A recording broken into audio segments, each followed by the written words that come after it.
त्रिकोणमिति, trigonometry, जिसमें सबसे ज्यादा हमारे जो बच्चे हैं उनको दिक्कत आती है। सब ज्यादा आती है ना दिक्कत? Yes sir.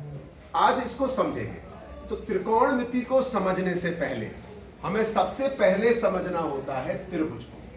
त्रिभुज तीन प्रकार से मैं बनाता हूं। पहला त्रिभुज, दूसरा त्रिभुज, और यह बना मेरा तीसरा त्रिभुज। अब इसमें से क्या हम ये कह सकते हैं कि ये तीनों समकोण त्रिभुज हैं? Yes sir. नहीं कह सकते। कुछ यस सर कह रहे हैं, कुछ नो सर कह रहे हैं। जब तक कि हमें ये नहीं पता हो कि इनमें कोई एक कोण, अच्छा कितने कोण 90 डिग्री के हो सकते हैं? एक से ज्यादा हो सकते हैं क्या? तो पहचान क्या है? पहचान है, जैसे दिखने में तो ये सीधा दिख रहा है ना? Yes sir. इससे मत अंदाजा लगाना।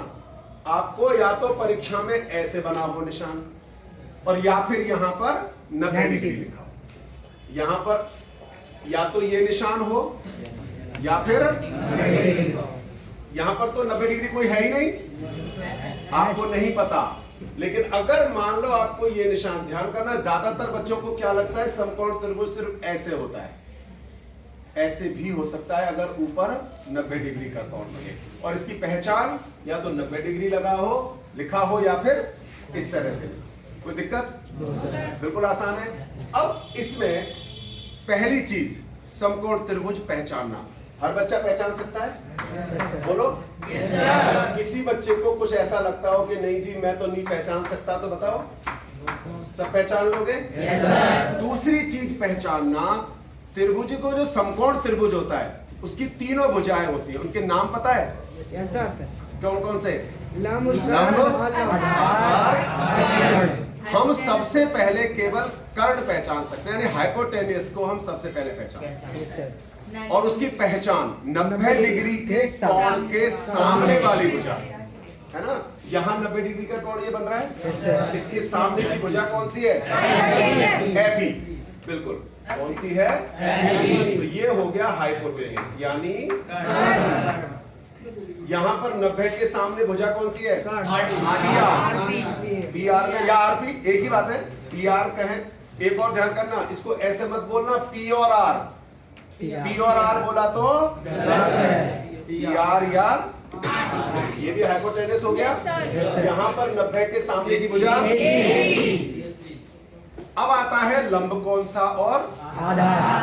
बहुत आसान, बहुत ही आसान कि 90 डिग्री के बाद जो दो कोण हैं उनमें से कौन सा कोण हमें दे रखा है। मान लो मुझे इस ई कोण के हिसाब से बताना, तो ई कोण के हिसाब से आपको पता है एफ ई तो कर्ण हो गया। तो ई किस पर बन रहा है? डी पर या डी एफ पर? तो जिस पर ये बन रहा है वो हो गया बेस, यानी आधार। और इस कोण के सामने की भुजा हमेशा होती है लंब, परपेंडिकुलर। ठीक है ना। ऐसे ही मान लो मेरा यहां कोण दे रखा होता ये आर, तो नीचे क्या हो जाता? बेस। और इसके सामने वाला यहां मान लो मेरा ए कोण होता, तो नीचे वाला ए कोण होने पर ये हो गया बेस, और ये हो गया परपेंडिकुलर। सब पहचान लोगे? प्रश्न देखते हैं। अगर हमें इन तीनों भुजाएं पता हो तो इनके अनुपात को, इन भुजाओं के कोण के रेस्पेक्ट, हाँ ये मेन है, किसके रेस्पेक्ट? कोण के रेस्पेक्ट, वो ट्रिग्नोमेट्रिक रेशो कहलाते हैं। जैसे जैसे ये तीनों भुजाएं पीबीएच हो गई ना। Yes sir. पहला रेशो हो गया साइन थीटा। कौन सा हुआ? Sine theta. ये क्या होता है? पीएच नहीं, पी बटा एच, लंब बटा कर्ण, लंब बटा कर्ण। दूसरा होता है कॉस, कॉस थीटा आधार बटा कर्ण। अच्छा, इनमें से सबसे बड़ी भुजा कौन सी होती है? यानी कर्ण सबसे बड़ी होती है ना। तो साइन के लिए लंब बटा कर्ण, कॉस के लिए आधार बटे कर्ण, और जो tan होता है वो होता है लंब बटा आधार। वो क्या होता है? इसी प्रकार से इन्हीं तीनों के अपोजिट होते हैं रेसिप्रोकल। साइन का अपोजिट क्या होता है? कोसेक। वो इसका उल्टा हो जाएगा, H अपॉन V, यानी कर्ण बटा लंब। कर्ण बटा, जल्दबाजी कर रहे हो। कॉस का उल्टा सेक, कॉस का उल्टा और सेक के लिए क्या होगा? V यानी आधार। कर्ण बटा और टेन का उल्टा होगा वो हो जाएगा यानी आधार बटे। यहां तक कोई दिक्कत आएगी? दूसरा काम आपको क्या करना है, यहां पर 11 का वर्ग, 12 का वर्ग, 13 का वर्ग सहित 19 के वर्ग तक लिख लेना। कॉपी में लिख लोगे साइड में पीछे पीछे। 11 का वर्ग कितना होगा? 12 का वर्ग, 19 का वर्ग, मैंने बीच का छोड़ दिया है, आप अपने आप लिख लेना। सब लिख लोगे? ये जरूर लिख लेना साइड में, इससे बहुत आसान हो जाता है प्रश्न। अब एक आध प्रश्न देखते हैं।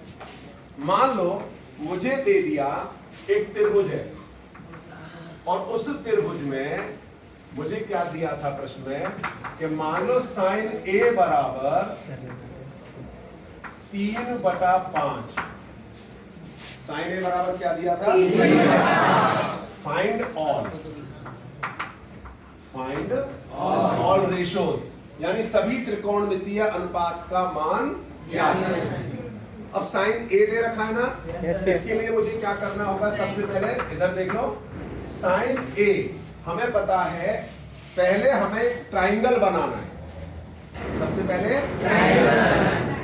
ट्राइंगल बना लिया। अब ध्यान क्या रखना है, जब A कोण पर पता करना है तो A कभी भी 90 डिग्री का नहीं होगा। तो हमने जो ट्राइंगल बनाया है वहां पर A नहीं लिखना, भले और कुछ लिखना पड़े, B लिख दो। और अगर प्रश्न में दे रखा है कि किस बिंदु पर 90 डिग्री का कोण है, आपको वो लिखना है, ठीक है ना? तो फिलहाल यहां पर A जो लिखेंगे वो नीचे लिखेंगे और उसके बाद ABC आ गया। फिर समझ लो, जो यहां पर कोण होगा उसे हमेशा हमें नीचे अलग, 90 डिग्री कोण नहीं, दूसरी जगह लिखना है और वो भी नीचे। बाकी के दोनों जो है ट्रायंगल की जो वर्टेक्स है वो बाकी दो जगह आ जाएंगे। अब यहां पर साइन A होता है क्या? P अपॉन लंब बटा लंब है कितना है? 3/5 और ये यही पढ़ाना। इसके आधार पर आपको क्या निकालना रह गया? आधार। लेकिन अभी एक दिक्कत और आती है कि मान लो भुजा होती 6, लंब होता 6 और कर्ण होता 10, तो इसका अनुपात कितना होता? 3/5। मान लो लंब होता 9 और कर्ण होता 15, तब अनुपात कितना आता? तो हमें क्या पता कि ये 3/5 जो आया है वो इसकी लंबाई है या इसकी लंबाई 6 है या इसकी लंबाई 9 है, हमें तो नहीं पता ना। इसके लिए इनके आगे हमें के लगा देना चाहिए। के लगा देंगे। आधार निकालना है, आधार यानी AB, तो AB का वर्ग आपको पता है सबसे बड़ी भुजा कौन सी होती है? तो हाइपोटेनियस के स्क्वायर में से जो दूसरी साइड है उसका स्क्वायर माइनस करेंगे, क्योंकि हमें दूसरी छोटी साइड अगर हाइपोटेनियस निकालना होगा तब तो जोड़ेंगे। और हाइपोटेनियस दे रखा हो, बाकी के दो में से कुछ भी निकालना हो तो यहाँ हाइपोटेनियस कितना है? 5 के, इसका वर्ग माइनस 3K का 5K का वर्ग। अब K को ज्यादा दिमाग में मत लेना, K में तो K की घात 2 लिख देंगे। 5 का वर्ग कितना होता है? 25, यहाँ लिख दो के स्क्वायर, 3 को 3 से गुणा, दोनों को माइनस करें तो, लेकिन हमें तो ए बी निकालना है ना। यस सर 16 का वर्गमूल के स्क्वायर का, तो यहाँ कितना आ गया। अब मान लो मुझे इसके हिसाब से cos A निकालना है, ध्यान करना साइन A दिया था ना। अब आप सारे जो बचे कुचे रेशो हैं, अनुपात हैं, वो A वाले एंगल से ही निकालना है, क्योंकि इन्होंने अलग से कुछ नहीं कहा। तो cos A निकालना है, तो cos A क्या होता है, B बटा H। B कितना है, H कितना है, K से K कट गया। इसी प्रकार से बाकी सारे निकाल लोगे, पक्का। चलो बहुत बढ़िया। इसी प्रकार से एक प्रश्न और बताता हूं मैं, और वो भी प्रश्न ऐसे ही बहुत बढ़िया है।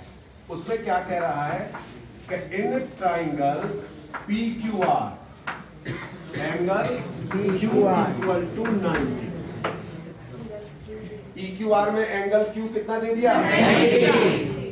मान लो PQ equal to 5 centimetre, QR equal to 12 centimetre, है ना। फाइंड tan और P, फाइंड tan P। क्या करेंगे, फिर से समझ लो, वही ट्राइंगल बनाएंगे, ऐसी बनाएंगे ना। यस सर एंगल 90 डिग्री दे रखा है, किस पर, Q। यहाँ 90 डिग्री वाली जगह क्या लिखेंगे, Q। मालूम कौन सा एंगल करना है, P। अगर यहाँ थीटा दिया होता, मान लो कह देते tan थीटा, तो थीटा आप कोई सा भी ले सकते थे, लेकिन अभी tan P कह रहा है ना। यस सर तो P को नीचे लिखो, बचा कुछ R, ऊपर PQ कितना है, 5 सेंटीमीटर और QR कितना है। तो अब यहाँ पर K लिखेंगे क्या, क्यों नहीं लिखेंगे, क्योंकि ये रेशो में नहीं है, अनुपात में नहीं है, इसलिए यहाँ पर K नहीं लिखेंगे। कारण नहीं निकालना है, तो आधार का वर्ग और लंब का वर्ग दोनों जोड़ देंगे। यस सर 12 का वर्ग, 140 5 का वर्ग, दोनों को जोड़ेंगे तो पक्का। यस सर ऐसे ही करेंगे कि PR का वर्ग बराबर 12 का वर्ग प्लस 144 प्लस 25 यानी 100।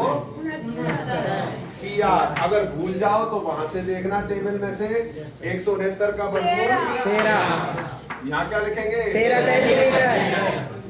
वैल्यू किसकी निकालनी थी, 10 tan P। तो अब आप लिखोगे tan P बराबर PB P बराबर tan P क्या होता है, लंबटे आधार यानी P अपॉन B परपेंडिकुलर कितना है इसमें, 12 आधार कितना है, 5 ये आंसर हो गया।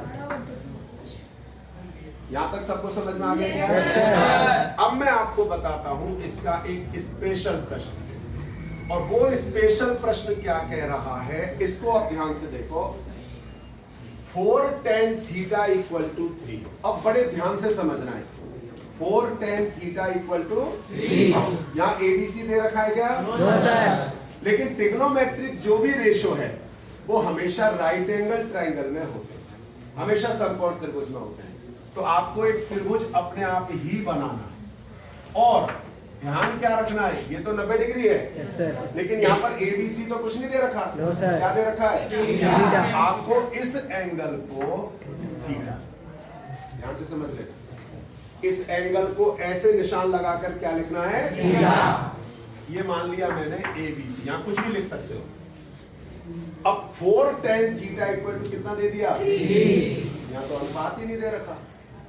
अनुपात बता सकते हैं क्या, नो सर बता सकते हैं, देखो कैसे बता सकते हैं। अब ध्यान से देखना, इसी में इक्वल इम्प्लाइज, इसको बोलते हैं इम्प्लाइज, या फिर या, और कुछ भी लिख सकते हो। ये 4 tan थीटा से गुणा हो रहा है ना, दूसरी तरफ जाकर के तो कोई बता सकता है tan थीटा बराबर क्या होगा, क्या बात है, इसका मतलब हो गया tan थीटा बराबर, 3/4 तो जैसा आप चाहते थे वो आ गया। अनुपात में आ गया ना? Yes, sir. अब tan थीटा क्या होता है इसके बाद देख लो, P अपॉन पता है ना, P upon Yes, B। sir. P कितना है? 3 लेकिन अनुपात में है ना, Yes, तो sir. क्या केवल 3 लिखूं क्या? ठीक है आधार कितना है? पहले क्या निकालना पड़ेगा? अंदाजा बता सकते हो 3 4 के साथ अगर हो तो कर्ण कितना होना चाहिए? 5। अपने आप भी सीख लो, हाँ ये धीरे धीरे प्रैक्टिस हो जाएगी। अगर 3 और 4 आधार और लंब है तो कर्ण कितना होगा? तो कर्ण पर कितना आ जाएगा? 5 ये यहाँ तक कोई दिक्कत? इतना सब कर लोगे? पूछ रहे सॉल्व यानी वैल्यू निकालनी है इसकी। अब इसमें हमें वैल्यू किस किस की चाहिए? देखो साइन थीटा की और एक ही बात है, साइन और कॉस चाहिए ना। इसके हिसाब से हम पहले लिखेंगे साइन थीटा। क्या होता है साइन थीटा? लंब बटे कर्ण। लंब कितना है? के मत लिखना, के और कर्ण कितना है? कितना हो जाएगा? कॉस थीटा बेस बटे हाइपोटेनस। आधार कितना है? अनुपात में के नहीं लिखते। यहां तक हो गया? अब इसमें वैल्यू निकालनी है तो कैसे निकालना है वो समझ लो। इक्वल का निशान लगाओ, 4 शुरू में लिख रहा है ना, गुणा का निशान। साइन थीटा का मान माइनस, यहाँ कॉस थीटा से पहले कुछ लिख रहा है क्या? तो कॉस थीटा की सीधी वैल्यू प्लस 1। ऐसे दूर दूर लिखना, खूब बटे में लाइन है ना, साफ साफ। 4 गुणा साइन थीटा का मान प्लस कॉस थीटा का मान। इतना सब लिख सकते हो कि नहीं? Yes sir. अब देखो 3/5 ये है पूरा समान है, यस सर। कट जाएगा। Yes sir. 4/5 से 4/5 भी कट जाएगा। कट जाएगा। नहीं कटता क्योंकि हाँ बेटा अधिकांश बच्चे ये गलती करते हैं। क्यों नहीं कटेगा? क्योंकि बीच में प्लस और माइनस है। तो हमें इसको हल करना है। अब हल करना और सीख लो, फिर देखना कितना आसान हो जाएगा। आपको क्या करना है, यहां देखो, क्या इस वाले में केवल इतने से मैं ऊपर नीचे कुछ कट सकता है क्या? कहां कट रहा है बेटा? 3 और 4 है, नीचे 5 है। यहाँ भी 3 और 4 है, नीचे 5 है, कुछ नहीं कट रहा। Yes sir. आपको क्या करना है, इनको ऐसे के ऐसे गुणा करना है। 4 पिया बटे 5 माइनस 4/5, 5। क्योंकि यहाँ तो कोई गुणा करने को नहीं है ना। Yes sir. प्लस अब यहाँ एक काम करना है। अब एक अगर ये काम और सीख गए ना तो आप गुणा भाग सबसे आसान कर लो। थोड़ा ध्यान करो, पहले वाले में नीचे क्या है? 5। दूसरे वाले में नीचे क्या है? और इसमें नीचे कितना है? अगर मैं इसको 5 से ऊपर नीचे गुणा कर दूं तो नीचे 5 आ जाएगा ना। Yes sir. तो इसमें मैं क्या करता हूँ, ऊपर भी 5 से गुणा और नीचे तो ये क्या हो जाएगा? 5/5 ऐसा आ जाएगा कि नहीं आ जाएगा? Yes sir. अभी देखना इसका फायदा। यहाँ पर वही 12/5 yes sir. Plus plus 4/5 minus में क्या लिखूं? घटा में 1 है, यस सर। क्या लिखना चाहिए? क्यों करा 5/5? क्योंकि दोनों में नीचे कितना है? तो नीचे भी 5 से गुणा और मान लो यहाँ पर 2 होता तो ऊपर 5 से गुणा करते तो कितना आता? तो 10/5 लिखते। ठीक हो गया? तो यहाँ पर आ जाएगा -5/। यहाँ तक कोई दिक्कत है तो बताओ। No sir. अब देखना जमा घटा कितना आसान हो जाता है, ये सीखना है मैंने। इन सब में नीचे कितना लिख रहा है? 5 में 5। ऊपर 12 - 4 + 5। 12 में से 4 घटाओ, 8 में 5 जोड़ो, ये हो गया। कोई लघुत्तम नहीं लेना, कुछ नहीं करना, है ना आसान? ऐसे नीचे भी सब में 5 है। 12 में 4 जोड़ो, 16 में से 5 घटाए, यहाँ तक हो गया। ऊपर की संख्या में डिनोमिनेटर यानी हर संख्या क्या है? नीचे में हर संख्या क्या है?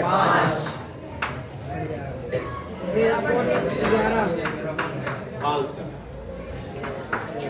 ना ज्यादा गुणा भाग करना ध्यान में आया क्या? Yes, sir. थोड़े से स्मार्ट तरीका आप लोग अपना लोगे तो आसानी से गुणा भाग करना हो गया।